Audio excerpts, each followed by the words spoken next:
Stage முடிஞ்சு இப்போ அடுத்தது வந்து சூப்பர் 8 சேலஞ்ச் ஆரம்பிக்க போகுதுங்க. இன்னி வரையும் நம்ம சேனலை சப்ஸ்கிரைப் பண்ணாதவங்க சப்ஸ்கிரைப் பண்ணுங்க.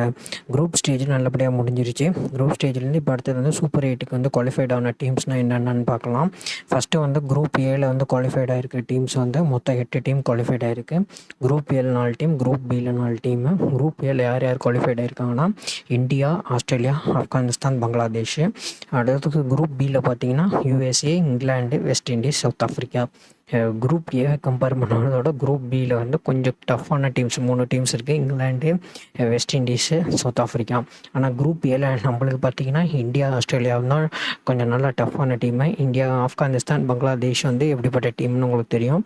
ஆனால் ஸ்பின் அட்டாக் வந்து நல்லா இருக்குது ஆப்கானிஸ்தானு. அதனால் ஆப்கானிஸ்தானை வந்து நம்ம டக்குன்னு எதுவும் எடை போட்டுற முடியாதுங்க. அடுத்தது வந்து நம்ம வந்து இந்தியாவோட ஃபிக்சர்ஸை நான் பார்க்கலாம். இந்தியாவோட ஃபஸ்ட் மேட்ச் என்றைக்கு விளாட்றாங்கன்னா, ஃபஸ்ட்டு குரூப் ஸ்டேஜ் மேட்ச் வந்து யார் யார் ஆடுறாங்கன்னா யூஎஸ்ஏ, சவுத் ஆஃப்ரிக்கா ஆடுறாங்க. அதுக்கப்புறம் இங்கிலாந்து, வெஸ்ட் இண்டீஸ் ஆடுறாங்க.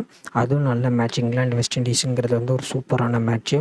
அடுத்த மேட்ச் வந்து இந்தியா, ஆப்கானிஸ்தான் ஆடுறாங்கங்க.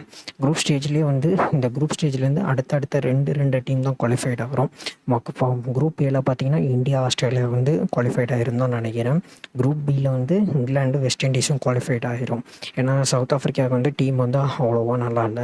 அதே மாதிரி நம்ம இந்தியன் டீமை பார்த்திங்கன்னா இதுக்கு முன்னாடி எல்லா மேட்சும் வந்து யூஎஸ்ஏல ஆடிட்டு இருந்தாங்க. இப்போ வந்து கரேபியனுக்கு போகிறாங்க. கரேபியனில் வந்து ஐசிசி ஈவெண்ட்ஸ்னால கரேபியனில் வந்து நம்மளுக்கு ஒழுங்காக ரெக்கார்டு கிடையாது. அது வேறு ஒரு பயமாக இருக்குது. கரேபியனில் வந்து நம்மளுக்கு ரெக்கார்டு வந்து ஒழுங்காக கிடையாது. இன்னி வரையும் ஐசிசி ஸ்டேஜஸ்லலாம் வந்து நம்ம கரேபியனில் ஃபஸ்ட்டு குரூப் ஸ்டேஜ்லேயே எலிமினேட் ஆகிருக்கோம், சூப்பர் 8லேயே எலிமினேட் ஆகிருக்கோம்.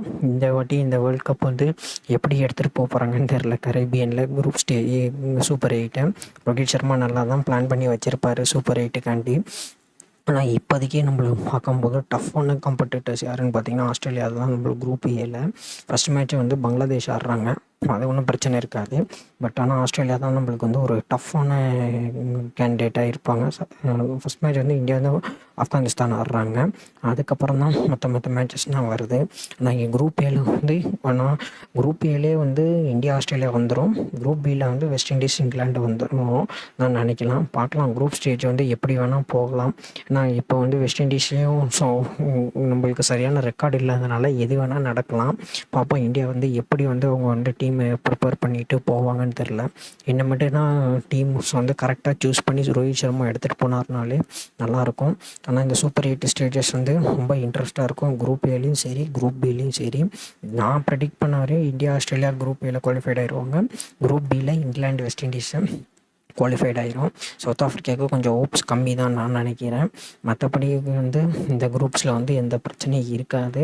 ஏதாச்சும் ஒரு மேஜிக் நடந்தால் குரூப் ஏல இந்தியாவுக்கு அந்த ட்ராக் ரெக்கார்டு வெஸ்ட் இண்டீஸில் நல்லா இல்லாததுனால குரூப் ஏல வந்து ஆப்கானிஸ்தான் வர சான்ஸ் இருக்குது. ஏதாச்சும் ஒரு மேஜிக் நடந்தால் தான். மேஜிக் நடக்காதான் தெரியாது. அப்படி இல்லைன்னா அவங்க குரூப் பியில் வந்து ஏதாச்சும் ஒரு நடந்துச்சுன்னா, அதிசயம் நடந்துச்சுன்னா சவுத் ஆஃப்ரிக்கா சான்ஸ் இருக்குது. இங்கிலாந்து இல்லை வெஸ்ட் இண்டீஸ் யாரோ எலிமினேட் ஆகிடுவாங்க. ஆஸ்திரேலியா டீமும் எதுவுமே சொல்ல முடியாது. ஆஸ்திரேலியா டீம் வந்து நம்மளுக்கு வந்து கன் மாதிரி இருக்குங்க. இதுதான் இப்போதைக்கு உள்ள ப்ரெடிக்ஷன். என்னோடய ப்ரெடிக்ஷன் வந்து குரூப் ஏல வந்து இந்தியா, ஆஸ்திரேலியா, குரூப் பியில் வந்து வெஸ்ட் இண்டீஸ், இங்கிலாந்து. ஏதோ தப்பே மாதிரி போச்சு, இந்தியாவுக்கு சூழ்நிலை சரியில்லாமல் போச்சுன்னா நான் வந்து பிக் பண்ணுற டீம் வந்து ஆப்கானிஸ்தான், ஆஸ்திரேலியா வரும். அடுத்தது வந்து இங்கே வந்து சவுத் ஆஃப்ரிக்கா, வெஸ்ட் இண்டீஸ். ஏன் நான் ஆஸ்திரேலியா வந்து கான்ஃபிடென்ட்டாக சொல்கிறேன்னா, ஆஸ்திரேலியா வந்து எல்லா டிபார்ட்மெண்ட்டும் கரெக்டாக இருக்குது. அதனால ஆஸ்திரேலியா சொல்கிறேன். இந்தியாவை நான் ஏன் சொல்லலைன்னா இந்தியாவுக்கு வந்து ட்ராக் ரெக்கார்டு வந்து அப்படி இருக்குது வெஸ்ட் இண்டீஸில். அதனால நான் இந்தியாவை சொல்லலை. அதே மாதிரி சவுத் ஆஃப்ரிக்கா, இங்கிலாந்து டீம் கொஞ்சம் வீக்காக இருக்குது பார்க்கும்போது.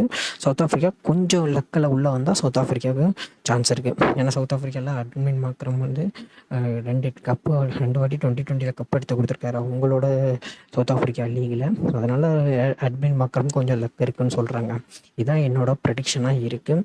உங்களோட ப்ரெடிக்ஷன் என்னங்கிறத வந்து கமெண்ட் பாக்ஸில் கமெண்ட் பண்ணுங்கள். எந்த டீம் வந்து குவாலிஃபைட் ஆகுங்கிறத வந்து நீங்கள் கமெண்ட் பாக்ஸில் கமெண்ட் பண்ணுங்கங்க. இன்னி வரையும் நம்ம சேனலை சப்ஸ்கிரைப் பண்ணலன்னா சப்ஸ்கிரைப் பண்ணுங்கள்.